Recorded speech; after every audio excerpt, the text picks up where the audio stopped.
भाई गालियां जो है वो लगातार मजलिस इत्तेहादुल मुस्लिमीन पे पड़ रही हैं, असदुद्दीन ओवैसी साहब पे पड़ रही हैं। अभी एक वीडियो भी ट्विटर पे काफी वायरल है, वो आपने देख लिया होगा क्योंकि इस तरह की वीडियो तो आपके पास आ भी चुकी होंगी। कांग्रेस का सीधा असर 14 सीटों पर रहा है, लेकिन फिर भी कोई उन 14 सीटों पर कांग्रेस को वोट कटवा कहने को तैयार नहीं है। वोट कटवा अगर कहा जा रहा है और इलेक्शन को पोलराइज माना जा रहा है तो मजलिस इत्तेहादुल मुस्लिमीन की वजह से माना जा रहा है। ऐसा क्यों है? देखिए, दो सवाल थे आपके। सबसे पहली बात तो कि जो ओछी हरकतें और गंदी हरकतें कर रहे हैं जी, ये बौखलाहट में कर रहे हैं और राजनीतिक तौर पर जाहिल हैं वो लोग, सियासी जहालत की वजह से, और ऐसी बेशर्मी पहले भी कर चुके हैं।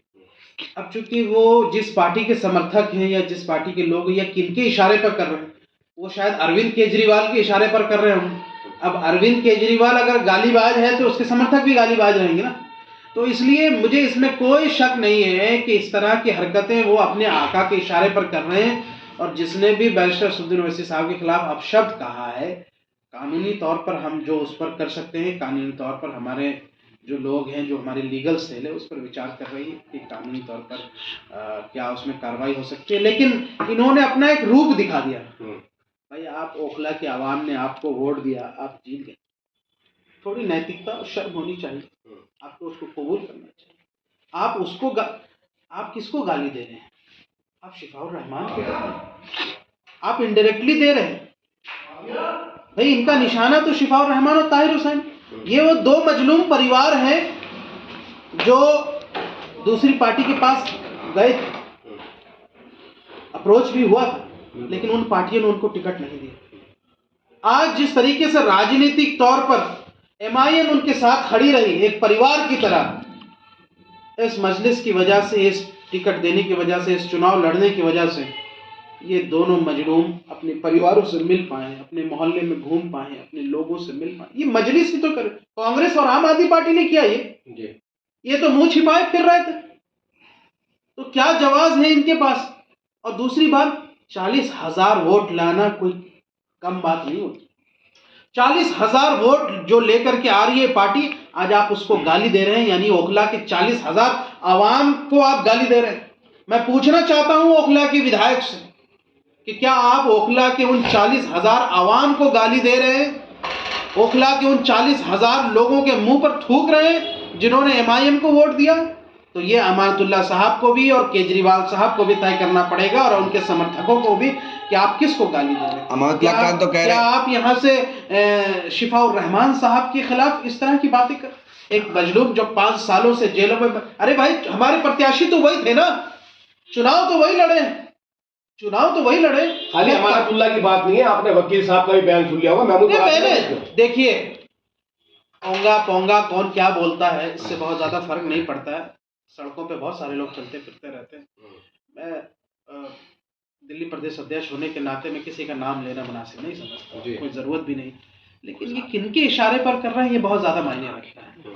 ये अपने नेताओं के इशारे पर कर रहे हैं, अपने सीनियर लीडर्स के इशारे पर कर रहे हैं। ये बहुत शर्मनाक है और राजनीतिक नैतिकता का स्तर इतना गिर जाएगा।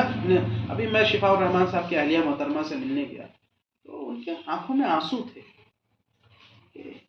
इसके लिए ये क्या ओवैसी साहब जो हमारे लिए इस दुख के मौके पर खड़े रहे, जिनकी वजह से, जिनके काविशों और जिस मजलिस की वजह से एक परिवार अपने बाप से मिल पाया है, अपने शौहर से मिल पाई हैं, तो क्या आप उन कोशिशों पे यहाँ से थूक रहे हैं? उन कोशिशों पे आप गालियाँ दे रहे हैं?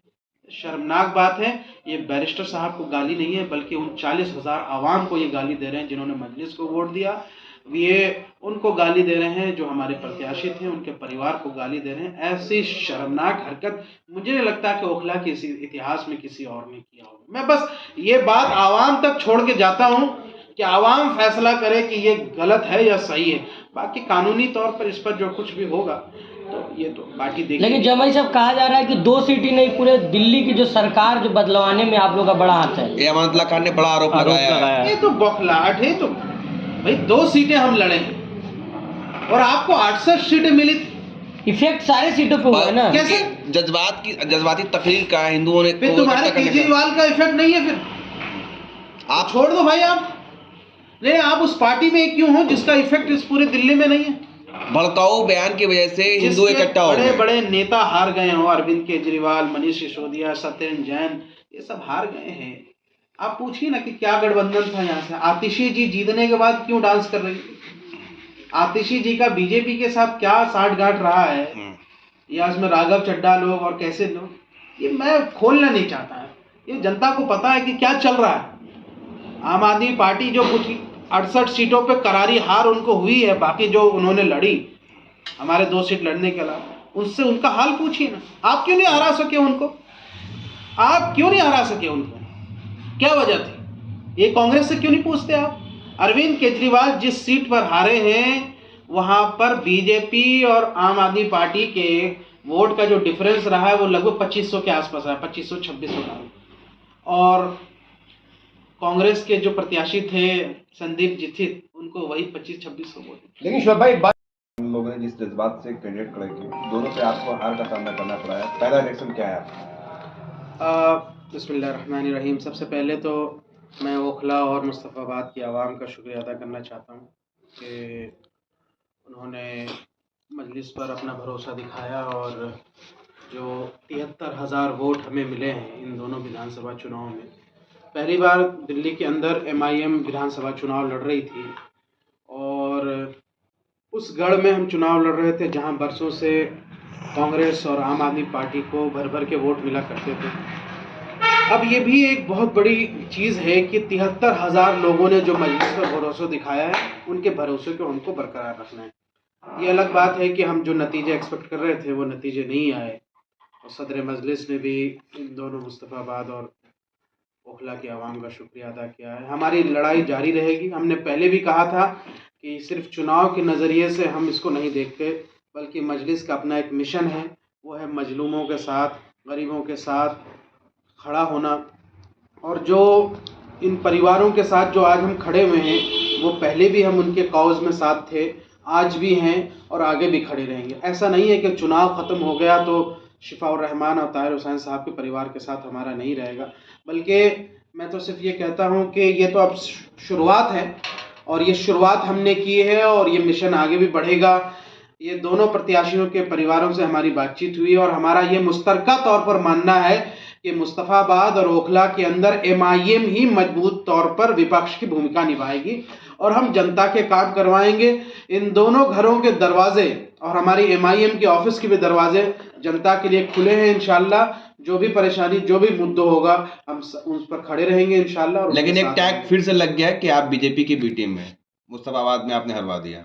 देखिए, ये टैग जो लोग लगाते थे, जैसे कांग्रेस ने इस चीज़ की शुरुआत की थी, आज उनकी हालत ऐसी हो गई है कि लगभग 13 सीटें ऐसी हैं जिस पर कांग्रेस के कैंडिडेट को उतना ही वोट मिले हैं जितना बीजेपी और आम आदमी पार्टी के बीच में हार का डिफरेंस रहा है। ये पूरा डेटा है। 4,000 नई दिल्ली में 4,000 का अंतर रहा, कांग्रेस को मिला 4500।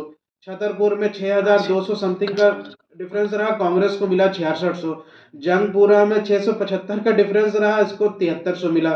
बादली में यहाँ से 10,000 का डिफरेंस रहा, 31,000 मिले। आप देखिए ना, तो ग्रेटर कैलाश में 3,188 का डिफरेंस रहा, कांग्रेस को मिले 6,000। इस तरह की कई 13-14 सीटें ऐसी हैं जहां पे कांग्रेस ने सीधे सीधे वोट कटवा के रूप में काम किया और बीजेपी को जिताने का काम किया। शोएब भाई, कोई सिर्फ यही दो जगह को भी अगर आप देख लें, कांग्रेस जो है इतनी बड़ी पार्टी, मुस्तफाबाद और ओखला में न जाने इनके कई दफा विधायक रहे हैं, इनका बहुत बड़ा गढ़ रहा है।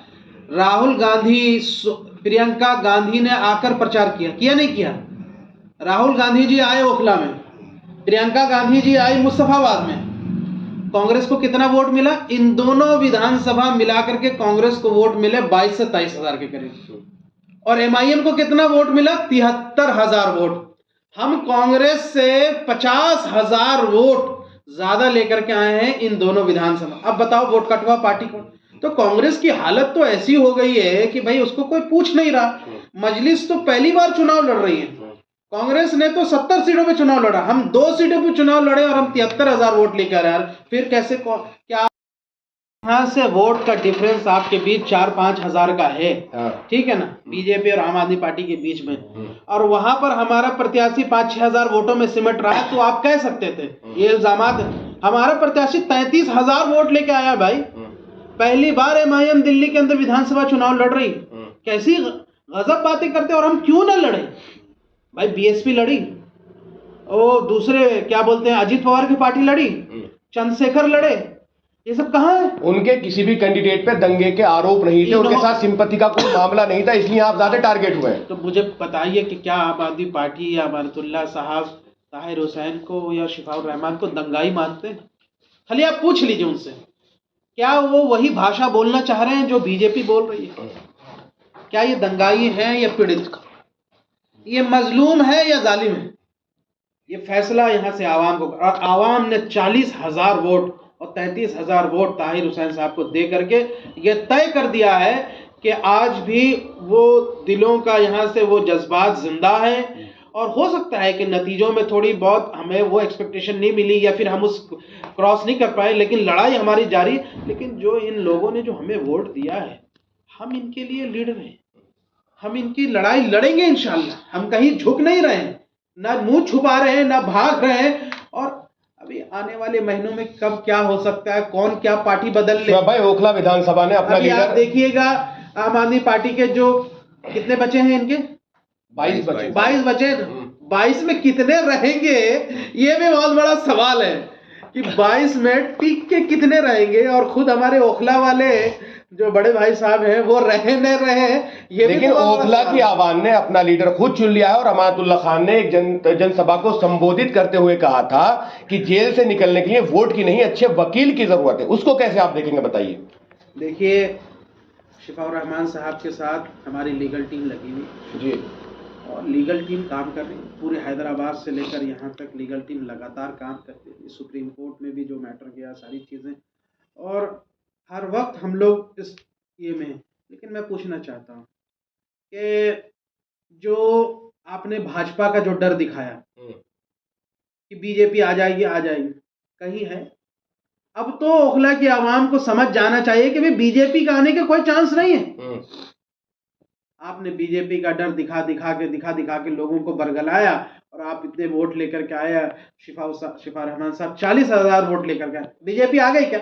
बीजेपी प्रदेश में आ गई। नहीं, बीजेपी ओखला में आ गई क्या? मेरे को बताइए। नहीं, मेरे बात ओखला की थी ना जी। अमाना साहब ओखला का डर दिखा रहे थे ना, ओखला के अंदर लोगों का। आ गई बीजेपी क्या? क्या इसी डर की वजह से आप हार गए? देखिए, हार के क्या कारण हो रहे हैं?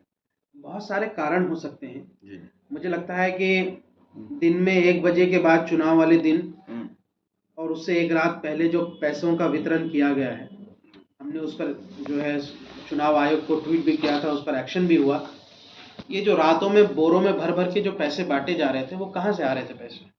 अरविंद केजरीवाल जी पंजाब से भिजवा रहे थे, ये कहाँ से भिजवा रहे थे? ये भी जनता के सामने जो आप बीजेपी का डर दिखा रहे थे, आचार संहिता लगने के बावजूद, कैनवेसिंग का समय खत्म होने के बावजूद लोगों को जा करके आप बरगला रहे थे, ये सब तो अनैतिक काम थे ना, ये तो गलत काम थे। अमानतुल्लाह खान चुनाव आयोग को अभी भी इस पर संज्ञान लेना चाहिए। और ये चीज़ें सब पशमंजर में जनता थोड़ी सी भावुक होती है, जनता को थोड़ा सा डर होता है, और मैं मानता हूँ, मैं उनका सम्मान करता हूँ, उनके मत का, लेकिन कहीं ना कहीं आवाम को भी इस बात को समझना चाहिए कि क्या हो जाता अगर आप शिफाउर रहमान और ताहिर हुसैन को अगर रिश्ता देते।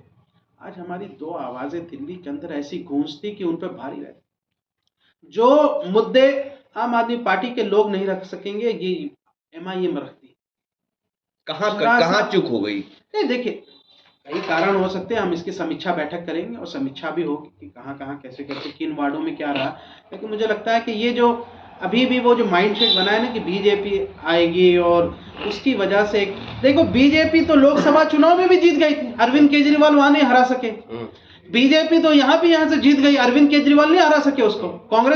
कांग्रेस 70 सीटें लड़ी, अरविंद केजरीवाल 70 सीटें लड़े, लेकिन तब भी मिल करके आप बीजेपी को नहीं हरा सकते। तो इसका ठीकरा किसको फोड़ेंगे? अच्छा, ओखला विधानसभा में 88,000 लोगों ने अमानतुल्लाह खान को तीसरी बार विधायक चुना है, तो मुझे तो लगता है कि आपको भी उनको मुबारकबाद देनी चाहिए उनकी जीत के लिए।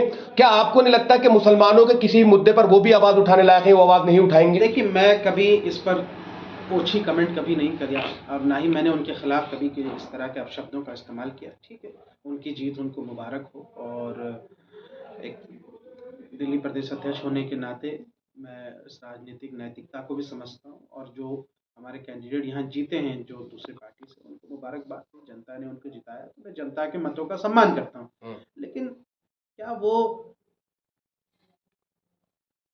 काम कर पाएंगे? क्या ऐसा लगता है कि यहाँ से कि जिस तरीके से पिछले 10 साल गायब रहे हैं, अब अगले 5 साल क्या होगा? ओखला क्या लगता है आप जनता के फैसले पर को गलत साबित कर रहे हैं? जनता ने जनता चुना खुद भाई सोचिए। उनको, जनता ने जनता खुद